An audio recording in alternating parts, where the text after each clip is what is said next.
35,000 feet above the Atlantic, on a red-eye flight from Naples to Boston. The cabin lights are dimmed to a bruised amber, the kind that makes strangers look like ghosts. Almost everyone is asleep, mouths slack, necks bent at cruel angles. The only sound tearing through the silence is a baby screaming. 4 months old. Raw, ragged, endless, the kind of cry that claws at the inside of your skull and refuses to let go. In seat 2A sits Lorenzo De Luca, 34 years old. Don of the De Luca Camorra family. The man whose whispered name can shut down an entire port from New York to Miami with a single phone call. He is wearing a black cashmere coat that costs more than most people earn in a year, sleeves shoved to the elbows, collar open, hair wild like he's been dragging his hands through it for hours. His eyes are bloodshot, the whites threaded with red, cheekbones sharp with exhaustion and something darker. He looks ruined. Because little Luca has been crying for 3 straight hours and nothing works. Not the rocking, not the warmed bottles, not the endless pacing up and down the narrow aisle while passengers shoot daggers at him. Nothing. 16 weeks ago, his wife Valentina died on an operating table in Naples while Lorenzo was 3 hours away in a freezing warehouse, breaking a Russian smuggler's fingers one by one for daring to steal from the family. By the time his phone buzzed with the missed calls, she was already gone. He never made it to the hospital in time to hold her hand. All he has left of the only woman he ever truly loved is this furious, red-faced infant who seems to blame him for the entire world. 4 rows back, Isabella Rossi hasn't closed her eyes once. 28. Pediatric ICU nurse at Massachusetts General. 3 days ago she stood alone on a cliff in Capri and scattered the ashes of the daughter she never got to hear cry. Stillborn at 36 weeks. Her body, cruel and efficient, never got the message. Milk still comes in heavy and aching every few hours. When Luca's cries crest into something primal, something that sounds like real pain, her breasts answer with a rush so fierce the pads are soaked through in seconds, her blouse clinging cold and wet to her skin. She doesn't bother hiding it anymore. She watches the man in 2A struggle. Watches the 6 silent bodyguards pretend they're not there. Watches the flight attendants offer one useless suggestion after another, then retreat. When the next wail climbs into a note that no baby should ever have to reach, Isabella unbuckles her seatbelt without deciding to. She walks barefoot down the aisle, past men whose hands slide inside jackets, and stops directly in front of the most dangerous man alive. She holds out her arms. Lorenzo stares at her for one long, suspended second, chest heaving, eyes wild with exhaustion and something close to fear. Then, as if the child suddenly weighs 1,000 pounds, he places his screaming son into the arms of a complete stranger. Isabella sits on the wide armrest of 2A, lifts her soaked blouse without ceremony or shame, and guides Luca to her breast. The baby latches instantly. Art. Greedy. Desperate. The screaming stops so completely the silence feels violent. The only sound left in the entire cabin is the soft, wet pull of a starving child finally drinking, and the low thrum of engines 35,000 feet above a black ocean. Lorenzo stands frozen, staring as though he is witnessing a miracle he has no right to. His hand hovers in the air, wanting to touch his son's head, terrified the spell will break. When the seatbelt sign finally pings for descent into Boston, he still hasn't moved.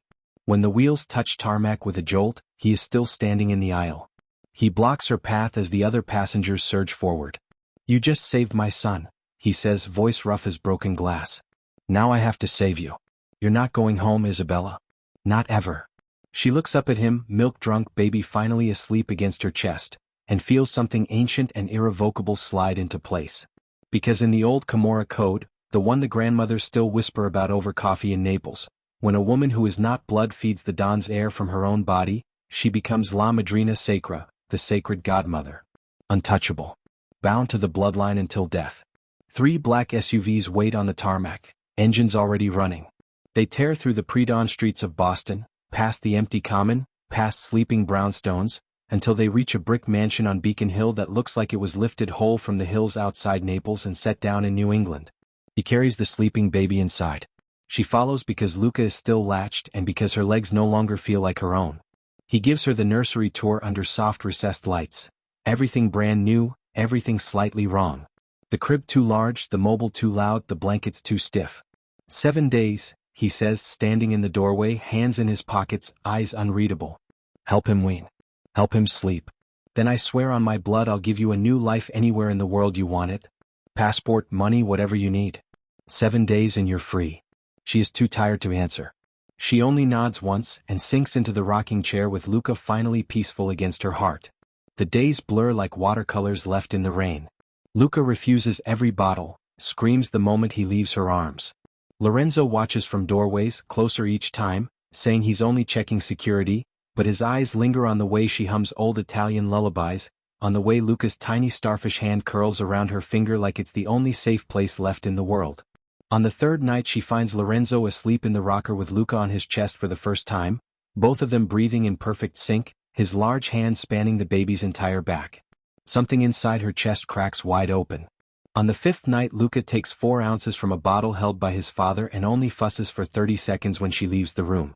Progress. On the 6th night Luca drains a full bottle and sleeps 6 hours straight.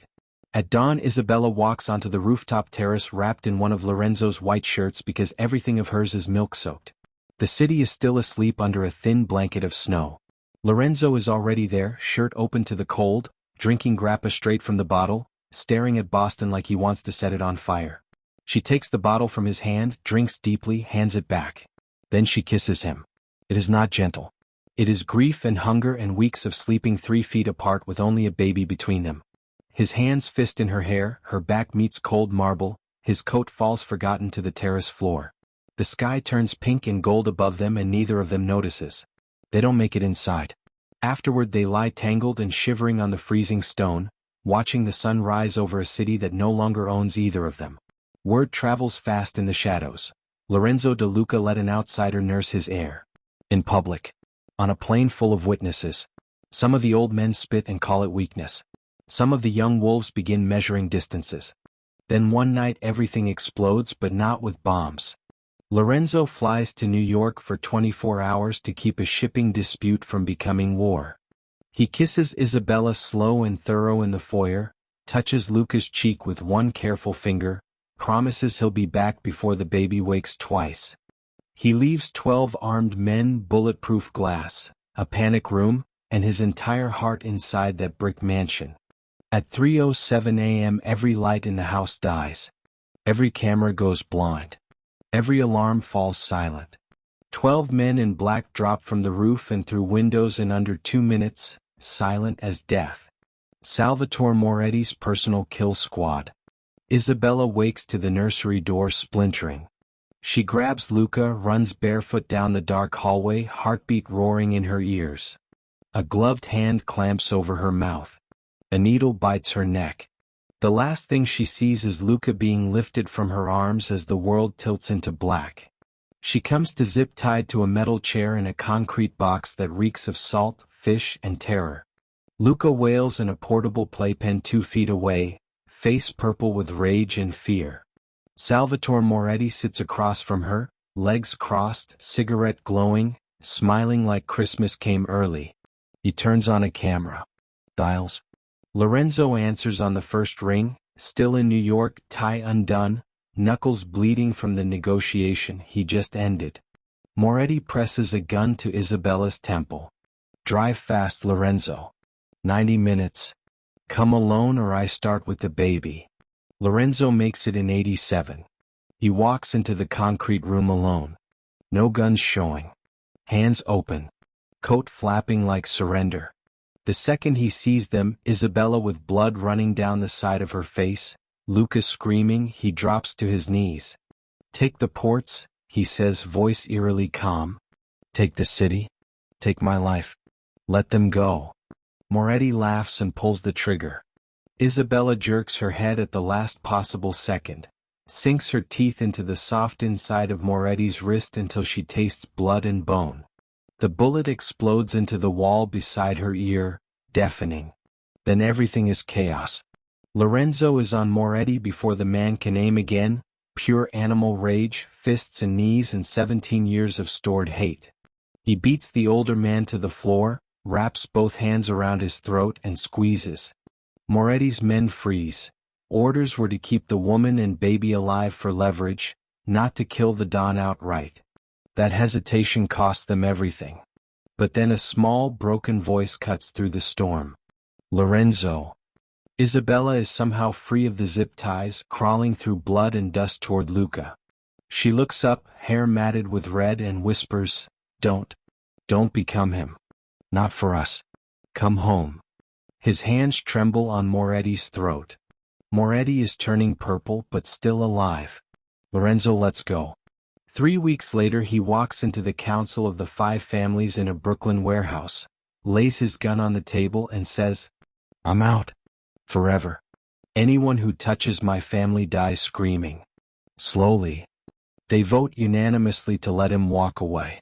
Because the man who never once showed weakness in 17 years just drove 200 miles like a demon, walked unarmed into a trap, and dropped to his knees for a woman and a child, and the entire underworld watched it happen live. Some kinds of strength cannot be fought. 8 months later. A small vineyard in Tuscany. Golden September light, endless rows of vines heavy with grapes, no gates, no guards, no guns. Lorenzo pushes Luca, now toddling and fearless, on a swing made from old wine barrels. The little boy shrieks with joy. "Papa. Higher. Higher." Isabella stands on the wide stone porch, very round with their daughter due any day, laughing through happy tears. Lorenzo jogs across the grass, barefoot, shirtless, sun-browned and unguarded. He cups Isabella's face like she is made of light itself and kisses her slow and deep, the way a man kisses the only miracle he never thought he deserved. Against her lips he whispers, voice rough with wonder, "I was dead the day you stepped onto that plane, Bella. You gave me a heartbeat again." She smiles, tears shining on her cheeks. "And you gave me a family I never thought I'd hold." Behind them Luca's laughter rings out bright and clear, the swing creaks, chickens scatter across the yard, rosemary perfumes the warm air, and the Tuscan sun sinks slow and gold over 3 hearts that should never have found each other. Now beating as one. Hit the like button and subscribe. Turn on notifications.